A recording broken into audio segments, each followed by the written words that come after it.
I'm Emily Horler, and I'm here with an iconic poet who shared the stage with the likes of Joy Division and the Sex Pistols, John Cooper Clarke. Thank you for talking to us this Pleasure, evening. So you've just performed at the Warwick Arts Centre tonight as part of your ongoing tour. Has there been a venue that's particularly stood out for you recently? Last year I did the London Palladium, Sunday night at the London Palladium. That sold out. I'm doing the Albert Hall the day after tomorrow, and so I've done quite a few memorable places. Just the Port Merion Festival, for any people out there that remember the cult TV series The Prisoner. That's where it was filmed, in a place in Wales that was like built-in emulation of Portofino in Italy. You must know about that, Port Merion. Well, there's a festival there every year, and I was at that. So yeah, quite a few memorable occasions. The launch of the Clash's new gigantic box set. All the kind of, all the set pieces, that's where you'll find Dr. Clarke. So do you feel that the nature of your work means that you're more of a cult icon rather than a commercialised act?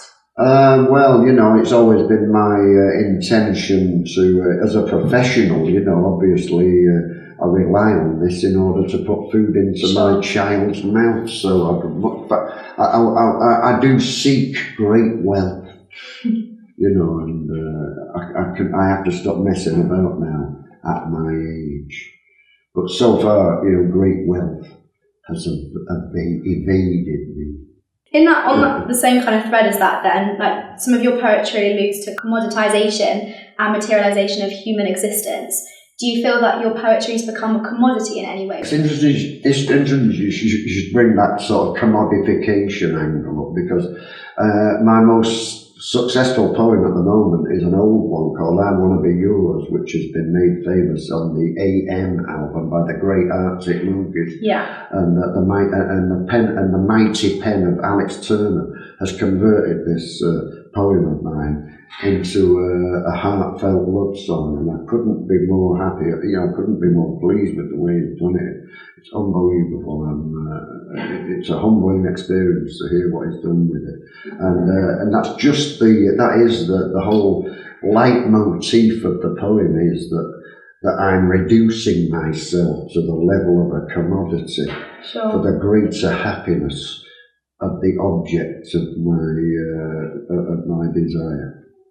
And let me be your vacuum cleaner. Well, I'll do the number. Yeah. I'll do the number, that will illustrate this. And I don't know whether this answers your question about commodification or anything. But in this case, this is a case where commodification is a good thing. Right. So it goes like this, and it's called I Want to Be Yours. And if you want to hear a far more melodic and considered version of this poem, then I would refer you to the album AM, the latest chart-topping album by the Arctic Monkeys. And the number goes like this. And this is on the GCSE syllabus. Yeah, I've got the question paper there. Which is how Alex got into my stuff in the first place. So it's been a kind of circuitous route to the top of the album charts in the most organic way imaginable. So here it is. Here's my version, and it's called I Want to Be Yours. Which is, by the way, digressing again, it was already the wedding favourite of the 21st century, this little piece. It is to 21st century weddings what Always Look on the Bright Side of Life by Eric Idle is to humanist funerals. So it goes like this: I want to be yours. Let me be your vacuum cleaner, breathing in your dust. Let me be your Morris Marina, I will never rust. If you like your coffee hot, let me be your coffee pot. You call the shots, I want to be yours. Let me be your raincoat for those frequent rainy days. Let me be that dream boat when you want to sail away. Let me be your teddy bear. Take me with you anywhere. I don't care. I want to be yours. Let me be your electric meter. I will never run out. Let me be the electric heater, you get pneumonia without. Let me be your setting lotion, grip your skull with deep devotion, deep as the deep Atlantic Ocean. That's how deep is my devotion. Deep, deep, deep, deep, deep, deep, deep. I don't want to be hers, I want to be yours. So that's the way I do it. For me, it's a poem. For Alex, it's a song. Yes. Because Alex is a singer. You know, he's got to do it his way, and he's a singer. So how did the collaboration come about with? It wasn't in any way a collaboration, really. It was. I wasn't involved in their recording process in any way. But me and Alex have been in each other's faces ever since they first started. Actually, I'm very happy to say. You know, they're a marvellous bunch of guys. And I kind of met the Arctic Monkeys about a fortnight before they went viral.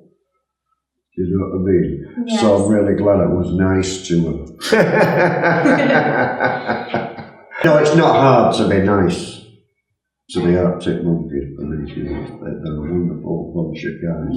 And they got that rock and roll glamour that's so rare in today's pop that's world. true. In today's pop world, you know, they dress good, you know, they consider every aspect of their career, and they're not in anybody's pocket, you know, they're not, you know, they're calling their own shots, and ain't that what punk rock's all about? Are there any other modern lyricists apart from Alex? I love Plan B, I love Ben Drew, and I love the Alabama Three, I like Jack White, you know, there's a few people I like, you know. But I'm pretty old school, you know, I'm a very old person. Is poetry the sort of main thing that makes you happy, or is there other things that make you happy, and what makes you angry, and how does this influence your poems? No, well, everything. I wouldn't say angry. Or more? Uncomprehending. Yes. Leading to anger. And impotent rage. I think we're talking about impotent rage here, you know, which is my default setting. And the only thing that really gets me out of it is work. Now that you're Q Magazine's Poet Laureate and have received a Doctorate of Arts for bringing poetry to non-traditional audiences for over 3 decades, are you feeling excited and encouraged with this connection with academia? Oh yeah, well overdue, I think. You know, I'm so jealous about everybody I know, you know, has got, you know, they're either a professor, this, you know, PhD, that, oh yeah, I've had a bug up my ass for years about not having any titles. And doctor, that's the one I've always wanted, being a medical guy. You know, obviously I've always wanted to have doctor in front of me. Yeah, it's pretty cool. Well, it entitles me to the odd emergency tracheotomy. Yes, always plants. Who better than me? Who better than me? You know, you can do it with a big viral. No. In an emergency. Really? Yeah. No, I'm a bit hesitant about that if I was on the table. You know, it's the best implement for the job. A biro. You've got the pointed end to make the entry wounds. Should we demonstrate each other? And then, and then you've got the plastic casing to create an airway into the subtracheal area of the windpipe, where, you know, beyond where the problem is. Well, it's good to know you're prepared for all. I'm prepared for the worst. Yeah. Being a recognised seminal influence on punk, do you think you're part of a new wave, and who do you associate with now? Who do you think you influence or would like to influence now? Well, me and 2 other guys, Mr. Mike Garrett and Luke Wright, you know, are 3 poets that we've been filling up huge auditoria. The venues are getting bigger and bigger and bigger. So there's something there in poetry that people like, you know what I mean? Everybody's written a poem. Everybody in the world has written a poem at some time. Not everybody in the world's painted a picture. Not everybody in the world can play a musical instrument. And certainly not everybody in the world can dance. But writing a poem, everybody's give it a go. So I think people are always interested when somebody gives it a go and is very good at it. Look at the success of Pam Hayes now. She's on She's on thingy all this week. What's it? Countdown. She's on Countdown every day this week. You know, she got a book to plug. Who can blame her? You know. But there you are. You see. You know, she was a great source of inspiration for me. I tell you. You know, when I was starting doing what I do, punk rock or not punk rock, on mainstream television at prime time was this program called Opportunity Knocks, presented by Huey Green, and week after week, month after month, Pam Ayres was cleaning up. She was back week after week. The punters loved her. I took great encouragement from this. You know. So obviously, it's important to encourage the youth of today to express themselves. It's never going to be a mass thing. No, it's never going to fill up any arenas. I mean, you you're know doing a good job for you said. It's too intimate for that. Yes. It's too intimate. You couldn't write a stadium poem. You know, there's no such animal. No, but you know, like Sinatra ain't Mario Lanza. That's how I compare it. You know, poetry is Sinatra. You know, your stadium acts, that's Mario Lanza. It's a universal way. It's still singing. But, you know, it's trying to reach a guy 5 miles away. You know what I mean? That's why they invented the microphone, so things could get intimate. And I think poetry belongs in that kind of intimate microphone space. Do you know what I mean? And the Albert Hall, you said you're playing in a couple of days. Well, that's big, but it is in a building. Yes. It is in a building. It's not a stadium. You can make that intimate. There is one guy, though. There is one guy and one guy only that can make Glastonbury look like a club gig. Who's that? And that's Alex Turner. Last year. He made that thing. It was a personal connection to every one of them. How many thousand of people there? Unbelievable. You see him on telly there, that's it.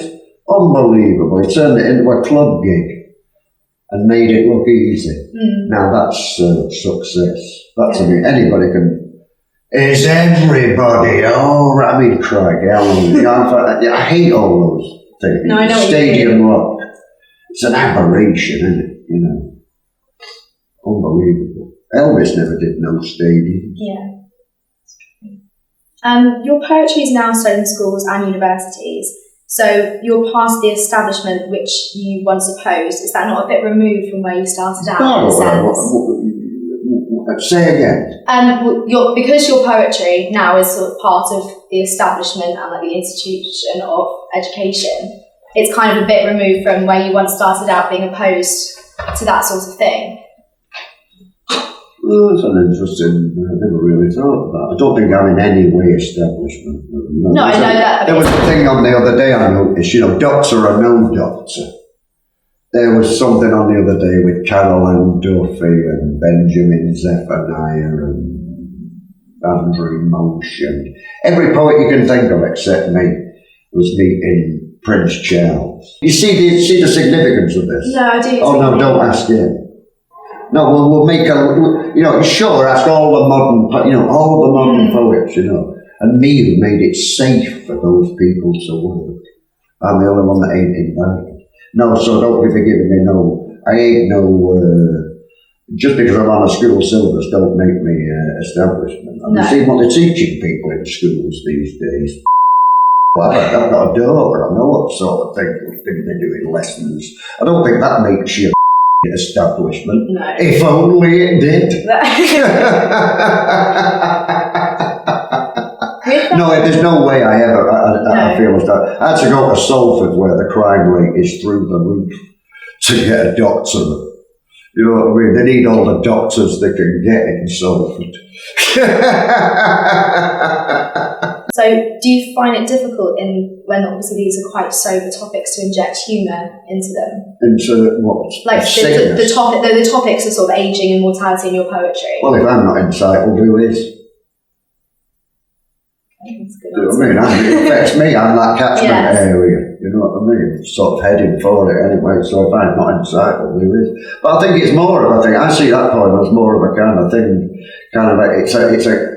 You know, I'm very concerned. What concerns me more than growing old is the is the fashion for euthanasia. I found that more worrying than the inevitable passage of time, which is not, I can't do anything about that.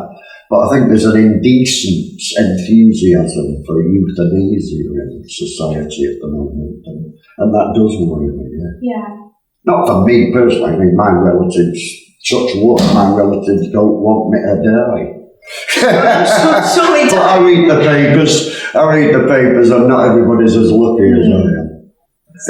Going from sort of one other end of the scale, your poem "Pity the Plight of Young Fellows" and Pity the Plight of Young Fellows, I wrote that for the film Ill Manners, directed and written by the aforementioned Ben Drew, aka Plan B. Yeah, that's a film, you've got to see it, but you wouldn't want to see it a second time. Right. But it's a terrific film. You seen it? No, I haven't. I'm going to, though. It's a fabulous picture. But again, you'd have to be sick if you wouldn't see it. And I actually have seen it 4 times. 4 times? But that's because I had to go to the various premieres. Oh, right. You know what I mean? But Christ, it wasn't. But it's a great film. Having said that, it's expertly done. It's amazing. Better than most British films. Off the back of that poem, so what are your thoughts on the experience of youth in 21st century Britain today? Well, kind of, I don't know. I don't live in that world. No idea, but it was no better when I was a kid, that's all I'm saying. They ain't got it any worse than I ever did. I can guarantee that. You see people on telly moaning now about in front of a 28-inch TV screen smoking a cigarette, you know what I mean? And we wouldn't know 28-inch TV set when I was their age. It was never any good for teenagers. Show me a happy teenager, I'll give you £1,000. When are they ever happy teenagers? I wasn't happy as a teenager. There's no reason why teenagers should suddenly be happy. What's happened that would make teenagers suddenly happy? Can you tell me? No. I don't think they got it bad. No. All right, they can't get jobs. We didn't want jobs, but we were always being sent after them.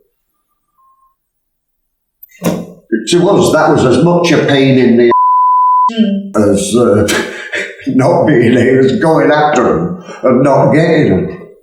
Because you kind of have, I think today quite a lot of teenagers do seem to be expressing themselves through poetry, which is quite interesting. Well, it's the most accessible medium there is, get a piece of paper and a pen.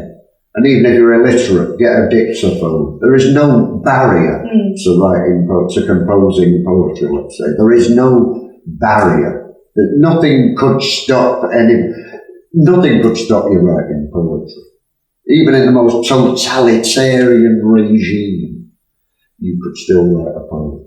I don't care what anybody says, it's the most, if you made it any more accessible, it'd be somebody else writing it for you. Do you have a favourite piece of, sort of not of your own work, a piece of art or literature? Vitai Lampada by Sir Henry Newbolts. This is the kind of thing we had to learn at school. Off by heart, Michael Gove style. The sand of the desert is sodden red with the wreck of a square that broke, the Gatlings jammed and the colonel's dead and the regiment blind with dust and smoke. The river of death has brimmed its banks, England's far and honour a name. But the voice of a schoolboy rallies the ranks, play up and play the game. That's got no like that. Sir Henry Newbolt, Vitai Lampada. So which of your poems is your favourite? Chicken Town, and the last one I wrote. Which is? In the ranks of the Heathen saints. Could you possibly recite? Yeah, I'd love to. Yeah. I'd love to. I'm going to do it all. You have to do it all. Thank you. It's got to be all of it, right? Yeah. It's got to be all of it. The ranks of the Heathen saints. Yeah, here we go. They don't go to hell no more, they're locked inside a bar with the 1970s Space Invaders just to make it jar. Forever, that's a long time, and it smells like yellow paint. short on courtesy, long on crime in the ranks of the heathen saints. The atheist archbishop weeps life is just a trap, while gazing into the inky deeps of his Chateau Neuf du Pape. Jesus must be blowing chunks, it's life without constraints for the foul-mouthed philandering drunks in the ranks of the heathen saints. God's no better than you are, you might as well go wrong, all this moral hoo-ha's been going on too long.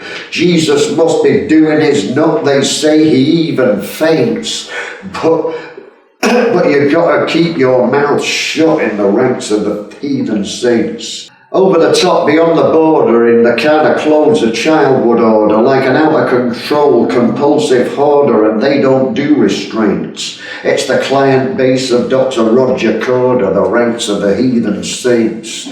They don't know what work is for, they think it's done by elves, and without the oppressive rule of law, they'll sort things out themselves. Any kind of original sin now seems quaintly quaint. These shifting values underpin the ranks of the heathen saints. Anything that isn't perfect isn't any good, and things are getting ugly just like they said they would. Still, government intervention might eradicate the taints of any kind intention in the ranks of the heathen saints. Live with it or top yourself, whichever gets your vote. Just do his grace a favour and leave him out of the suicide note. Jesus doesn't like it, Jim. In fact, he's had complaints, but hey, who invited him to the ranks of the heathen saints? So, to finish up, on that wonderful note, what exciting things have you got coming up, and what's happening around us that we can expect to be transferred to rhyme in the near future? Happening around, that's a good question. I won't know till it happens in answer to that question. You know, it's a kind of momentarily thing, and, you know, it's the kind of thing that's, you know, but it's all normal stuff you've seen already. I ain't going to shock you with nothing kind of that you don't know about. But it's just that, would it be true to say, Mike, it ain't let me look at anything different from anybody else if you're a poet, but you just have to look at it for longer than a healthy person would. And the next place we're playing is, you know, we're doing Shepherd's Bush Theatre, home of Wogan. And me and Greenie got us something to do with punk rock at the Screen on the Green this Sunday, chaired by Jonathan Ross. Me, Mike Gary and Luke Wright are going to be doing Albert Hall on Tuesday, and we're also doing Margate. I'm looking forward to that because it's the one British holiday resort that I've never visited, and I love British. I love holiday resorts. It's also the birthplace of my pal Tracy Emin. Oh really? Yeah. Right. Yeah, so that'll be a good night. Yeah. Well, thank you very much. That was John. My pleasure. John Cooper Clarke following Emily, his. thank you so very much. John Cooper Clarke following his performance at the Warwick Arts Centre. Where were you? Thank you so much.